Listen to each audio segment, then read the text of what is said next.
오늘의 주요 뉴스입니다. 내년 익산시장 선거를 놓고 민주당 출마 입지자들이 벌써 7명까지 늘었습니다. 오는 9월에 윤곽이 드러날 것으로 보이는 지방선거 경선룰 변경에 촉각을 곤두세우며 당원 모집 등 경선 준비에 열을 올리고 있습니다. 지난 8년 동안 적자에 허덕이던 군산 로컬푸드 직매장이 올해부터 흑자로 돌아섰습니다. 출하 농사수가 많아지면서 상품이 다양해지고 신선한 농산물을 싸게 살 수 있다는 것이 시민들에게 좋은 평가를 받고 있기 때문으로 보입니다. 익산시가 일반 주거지역과 준주거지역의 건축물 높이를 제한하는 건축물 높이관리 원칙을 시행하기 위해 행정 예고에 들어갔습니다. 하지만 고층 아파트의 건축 허가가 이미 이루어진 상황에서 이 같은 제한은 뒷북 행정이라며 계획성 있는 택지 개발이 우선돼야 한다는 지적이 나오고 있습니다. 시청자 여러분 안녕하십니까? 7월 2일 금요일 KCN 종합뉴스입니다. 주말 동안 군산 등 도내에 첫 장맛비가 내립니다. 전주기상지청에 따르면 내일과 모레 서해안을 중심으로 150mm 이상의 많은 비가 내릴 것으로 보입니다. 시간당 50mm 이상의 매우 강한 비가 내리는 곳도 있겠습니다. 서해안은 시속 35에서 60km의 바람과 함께 순간 시속 70km 이상의 강한 돌풍이 불면서 강풍특보가 발효될 가능성도 높습니다.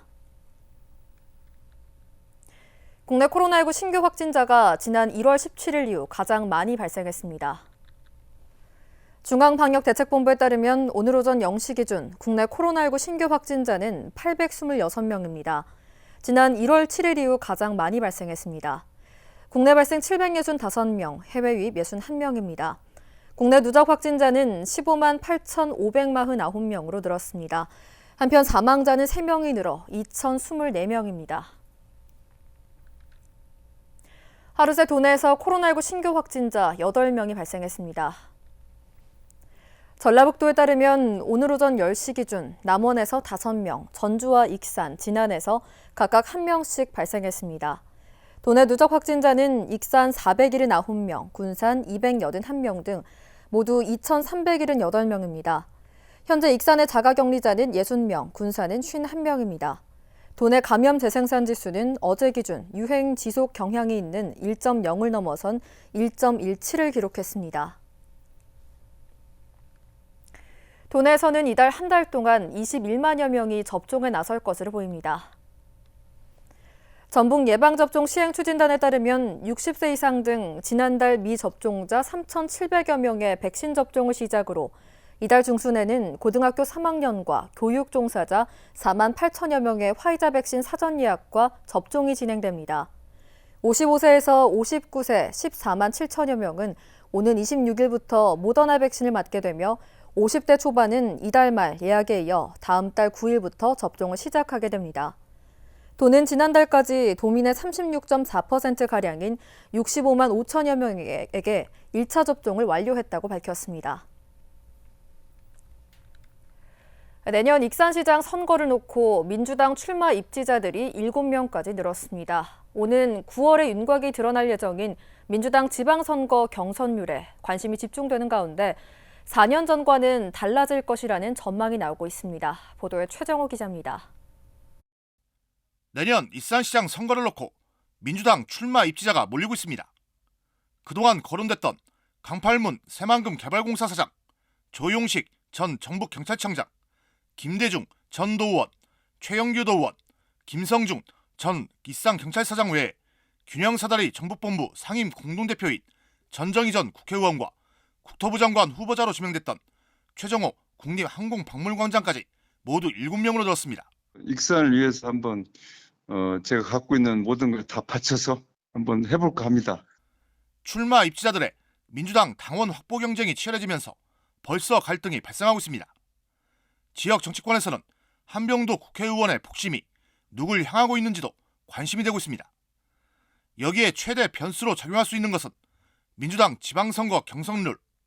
4년 전에는 당원 50%에 여론조사 50%의 경선룰을 적용했습니다.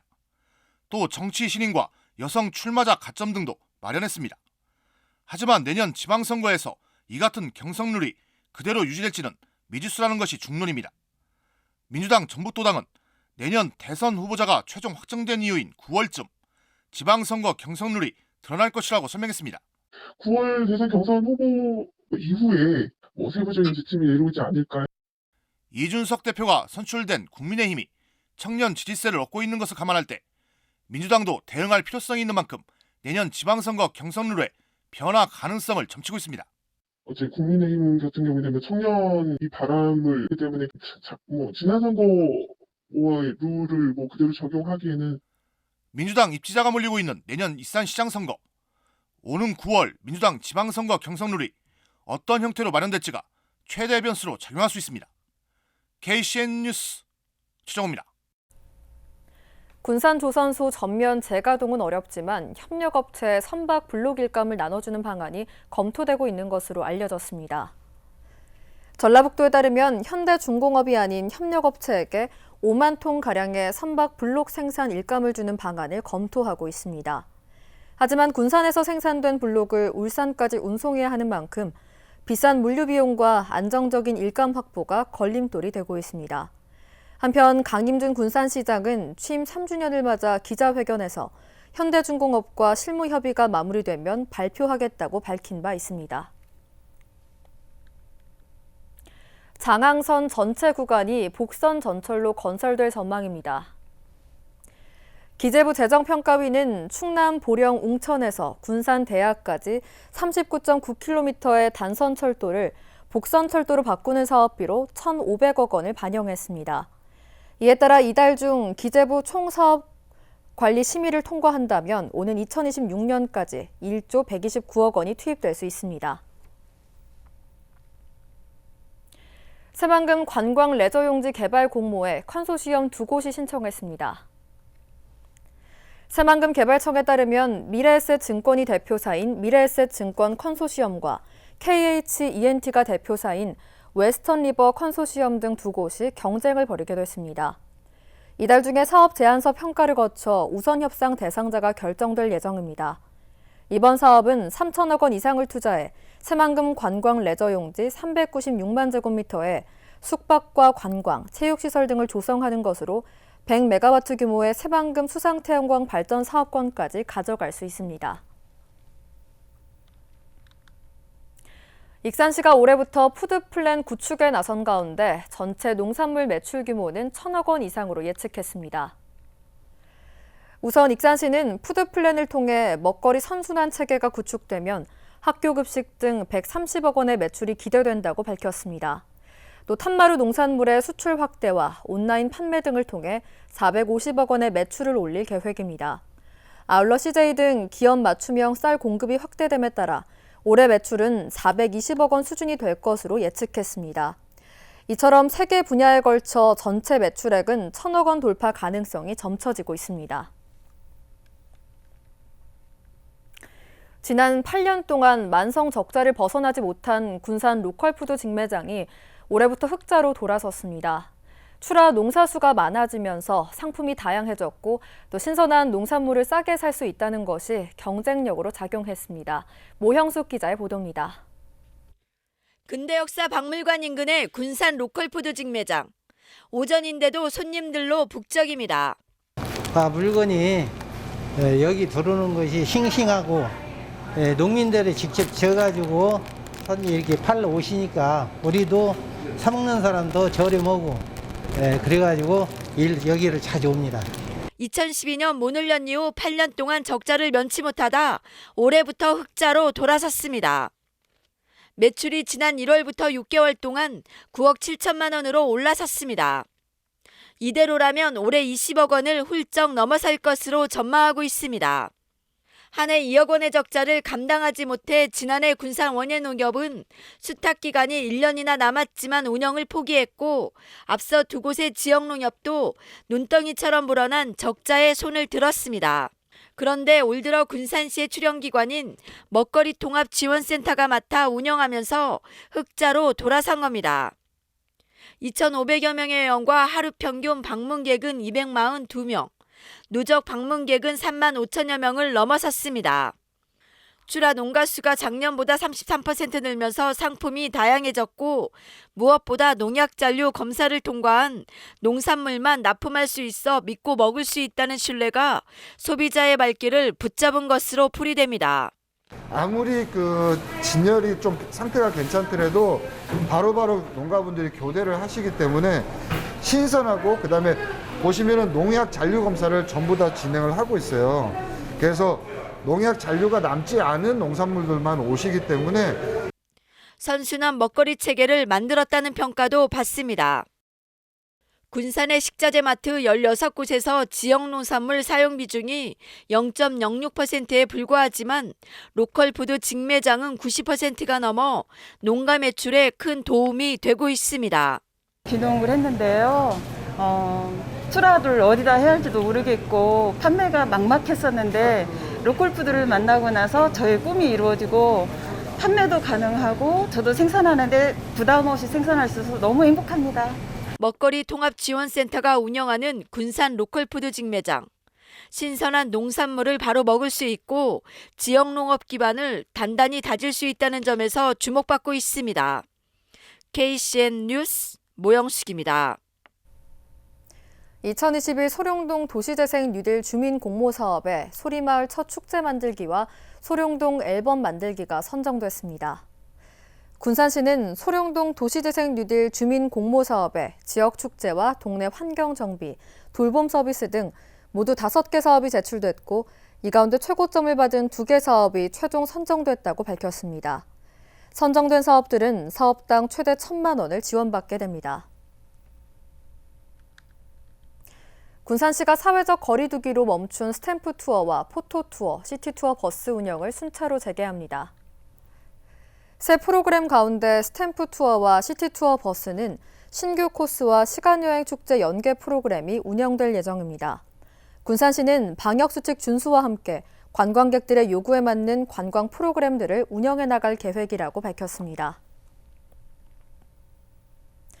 익산시가 근로 청년들을 위한 청년 자산 형성 통장 지원을 시작합니다. 먼저 청년 자산 형성 통장은 올해 3년 차로 근로 청년이 매월 일정 금액을 적립하면 동일 금액의 자립지원금을 익산시가 지원해 3년 만기 시 청년 저축액의 2배와 이자를 지급하는 사업입니다. 시는 지난 3월 청년 자산 형성 통장 지원 사업을 신청한 333명을 대상으로 소득재산 조회를 거쳐 지난달 말 106명의 대상자를 최종 발표했습니다. 국가 중요시설 주변에 대한 외국인 부동산 투자의 허가제를 도입하는 방안이 추진됩니다. 신영대 국회의원은 외국인이 공항과 항만, 주요 산업시설 인근에 있는 부동산을 취득하려면 사전에 허가를 받도록 하는 부동산 거래 신고법 개정안을 발의했다고 밝혔습니다. 지난해 외국인이 보유한 국내 토지는 전년 대비 1.9% 증가했고 외국인의 국내 건물 거래는 18.5% 늘었습니다. 신 의원은 외국인의 국내 부동산 투자가 증가하면서 안보를 확대할 필요가 있다며 국가 중요시설 인근 지역에 대해 외국인의 부동산 거래를 제한해야 한다고 지적했습니다. 익산시가 일반 주거지역과 준주거지역의 건축물 높이를 제한하는 건축물 높이 관리 원칙을 시행하기 위해 행정예고에 들어갔습니다. 그러나 새로 들어설 고층 아파트의 건축 허가가 이미 난 상황에서 도심 경관과 또 조망권 확보를 내세워 건축물 높이를 제한하는 것은 뒷북 행정이며 또 안전대책과 계획성 있는 택지 개발에 우선시돼야 한다는 지적이 나오고 있습니다. 하준 기자가 보도합니다. 최근 건축물 높이 관리 원칙 시행을 앞두고 행정 예고에 들어간 익산시. 도심 경관과 조망권 침해를 막기 위해 고층 건축물 건립을 제한한다는 것입니다. 이번 행정 예고의 핵심은 일반 주거지역의 경우 30층 미만으로, 상업지역과 이에 인접한 준주거지역은 40층 미만으로 높이 제한을 두는 것입니다.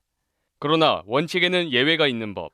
원칙 시행 전에 주택건설 사업 계획 승인을 신청했거나 건축 계획을 심의받은 경우 층수 제한이 적용되지 않습니다. 모현동 등 익산 곳곳에 고층 아파트들이 들어설 예정인데 이제야 도심 경관을 확보하겠다는 익산시의 행정에 비판의 목소리가 나옵니다. 익산에서 지을 수 있는 최대치 아파트를 이미 난개발로 무분별하게 다 인허가를 해주고 이제 와서 그 층수 규제를 한다고 하는 것은 이미 뭐 소는 다 잃고 뭐 이렇게 했다는 거죠. 소 잃고 양강 못 치는 격이고 그리고 정말 뒷부갱정이고 30에서 40층의 층수 제한 자체가 무의미하다는 지적도 있습니다. 도내에는 불이 났을 때 10에서 12층 높이까지 쓸 수 있는 굴절 사다리차가 13대, 18층 높이까지 쓸 수 있는 고가 사다리차가 12대 있습니다. 하지만 23층이 넘어가는 건물에 필요한 70m 사다리차는 없는 상황. 이것도 상당히 좀 너무나 높은 층수라고 생각을 합니다. 화재가 발생했을 때 그것을 진압할 수 있는 그런 적절한 진압 도구가 있어야 되는데 적절한 행정이라고 보기 어렵다. 익산시 도시계획에 대한 근본적인 해결책이 요구되고 있습니다. 바람길도 막히고 뭔가 이 대기 어떤 질도 안 좋아질 것이고 뭐 당연히 일조권은 큰 피해를 보게 될 것이고요. 택지 단위 개발을 해야 됩니다. 도심 숲, 녹지 공간을 어떻게 잘 확대하고 유지할 것인가가 반드시 구체적으로 계획에 들어가 있어야 된다. 층수 제한만큼 시민 안전이 보장되는 도시 계획이 필요해 보입니다. KCN 뉴스 하준입니다. 전북환경운동연합이 한국수력원자력을 상대로 정보공개 거부 처분을 취소하라며 소송을 제기했습니다. 환경운동연합은 새만금 수상태양광 300메가와트 사업을 둘러싼 특혜 의혹을 해소하기 위해 어제 대구지방법원에 한수원의 정보공개 거부 결정을 취소해달라는 소송을 제기했습니다. 이들은 한수원이 현대글로벌과 체결한 협약서, 설계업체와 맺은 계약 서류 등 주요 자료의 정보 공개를 요청했습니다. 하지만 한수원은 경영과 영업상 비밀을 이유로 대부분 거부한 것으로 알려졌습니다. 익산 도치마을의 중증 장애인 시설 이전이 추진되면서 불거진 갈등이 1년째 이어오고 있습니다. 익산 도치마을 주민들은 지난해 7월 중증 장애인 시설 이전을 반대하는 대책위를 구성한 이후 현재까지 반대 활동을 벌이고 있습니다. 마을 주민들은 중증 장애인 복지시설 이전 입주와 관련해 사전 협의도 없었다며 일방적인 추진을 용납할 수 없다는 입장입니다. 익산시와 A복지센터는 주민 설득에 나서고 있지만 이렇다 할 진전은 없습니다. 처음 본 여성을 자신의 승용차에 강제로 태워 가둬둔 20대가 경찰에 붙잡혔습니다. 익산경찰서에 따르면 감금 등의 혐의로 A씨를 구속했습니다. A씨는 지난달 25일 오전 8시 40분쯤 익산시 신용동 골목에서 출근을 하던 여성을 자신의 승용차에 강제로 태운 후 7분가량을 가둔 혐의입니다. 여성의 비명소리를 듣고 주민이 신고하면서 경찰이 현장에서 붙잡았습니다. 생후 2주 된 아들을 던지고 때려 숨지게 한 친부에게 무기징역이 구형됐습니다. 오늘 전주지법 제11형사부 심리로 열린 공판에서 검찰은 부모의 양육 의무를 저버린 용서받지 못할 범행이라며 친부 24살 A씨에 대한 무기징역 선고를 재판부에 요청했습니다. 또 친모 22살 B씨에게는 징역 7년을 구형했습니다. 이들은 지난 2월 3일부터 9일까지 익산시 한 오피스텔에서 생후 2주 된 아들을 침대에 던지고 손바닥으로 얼굴과 허벅지, 발바닥 등을 때려 숨지게 한 혐의로 기소됐습니다. 계속해서 전북권 뉴스입니다. 수백억 대 이스타항공 횡령 배임 혐의로 재판을 받고 있는 무소속 이상직 의원의 변호인이 사임했습니다. 2일 전주지법 등에 따르면 전날 이 의원 소송 대리인이 법원에 사임서를 제출했습니다. 이 의원 변호는 다른 사손 변호인이 아닌 국선 변호인이 맡을 예정이어서 그 배경에 이목이 쏠리고 있습니다. 사임서를 낸 변호사는 변호인 사임서를 제출한 것은 맞다면서도 자세한 이유를 밝힐 수는 없다고 말했습니다. 전북도 노사정협의회가 상용차 산업 활성화를 위해 기술개발, 기업 지원, 기반 구축 등 3대 분야에 주력하기로 했습니다. 전북도 상용차 산업 노사정협의회는 2일 도청에서 제3차 회의를 열고 활성화 추진 방안으로 3대 분야 20개 정책을 확정했습니다. 이날 협의회에는 금속노조 전북지부, 현대자동차 전주공장 및 타타 대우상용차, 전북도와 군산시, 완주군, 전주시 등이 참여했습니다. 전북도는 2일 2021년 고용노동부의 사회적 기업 육성 우수자치단체 평가에서 우수기관에 선정됐다고 밝혔습니다. 사회적 기업 육성 우수자치단체는 한 해의 사회적 기업 육성 사업 성과가 우수한 자치단체 시상을 통해 지역 기반의 사회적 기업 활성화 분위기를 조성하기 위한 평가입니다. 이번 평가는 전국 17개 시도와 228개 시군구를 대상으로 일자리 창출 및 판로 지원, 사회적 기업 발굴 관리, 사회적 기업 지원 체계 및 우수 사례 등 5개 분야를 평가했으며 최종 12개 자치단체가 우수기관으로 선정됐습니다. 지금까지 전북권 뉴스 이영택입니다. 군산시가 1차 이상 접종을 마친 만 50세 이상 시민에게 코로나19 백신 접종 인증 배지를 배부합니다. 인증 배지는 오는 5일부터 주소지 주민센터에서 받을 수 있으며 아직 접종을 받지 않은 대상자는 접종받은 기관에서 지급받을 수 있습니다. 인증 배지는 접종 유무를 직접 증빙할 수는 없지만 접종자 야외 마스크 의무화 해제에 따라 야외 활동 때 간접 증빙용으로 활용할 수 있습니다. 익산도시관리공단 시민공청회가 오는 7일 예술의 전당 세미나실에서 열립니다.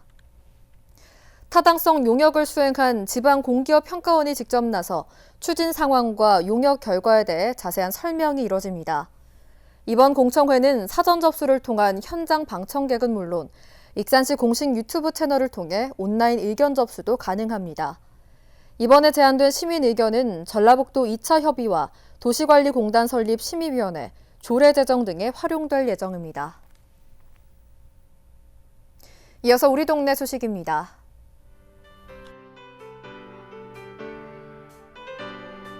전북 공공형 어린이집 연합회와 출산육아교육협회가 익산시청을 방문해 300만 원 상당의 아동도서 200권을 기탁했습니다. 기탁된 도서는 모현 시립도서관에 전달될 예정입니다.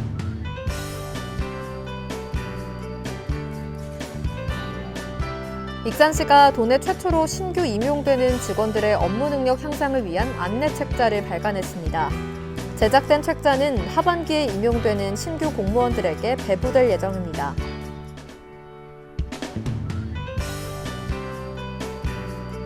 익산 동산동 행정복지센터가 지역 유관단체와 함께 유천 생태습지 공원을 중심으로 환경 정비를 하며 꽃향기 가득한 도시 만들기 사업을 진행했습니다.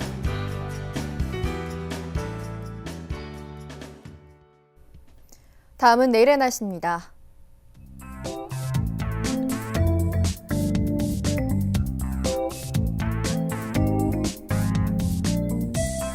내일 우리 지역은 오후에 비가 내려 전 지역으로 확대될 예정입니다.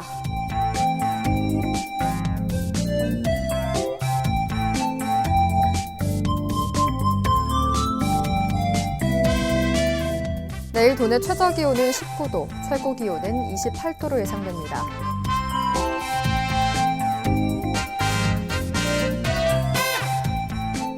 군산의 아침 기온이 23도에서 출발해 낮에는 27도까지 오르겠습니다.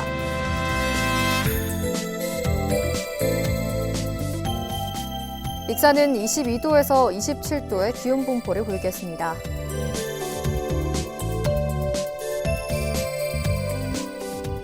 바다의 물결은 서해남부 모든 바다에서 1m에서 4m로 높게 일겠습니다. 날씨였습니다.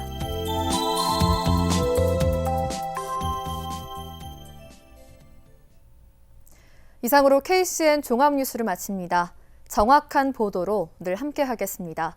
시청해주신 여러분 고맙습니다.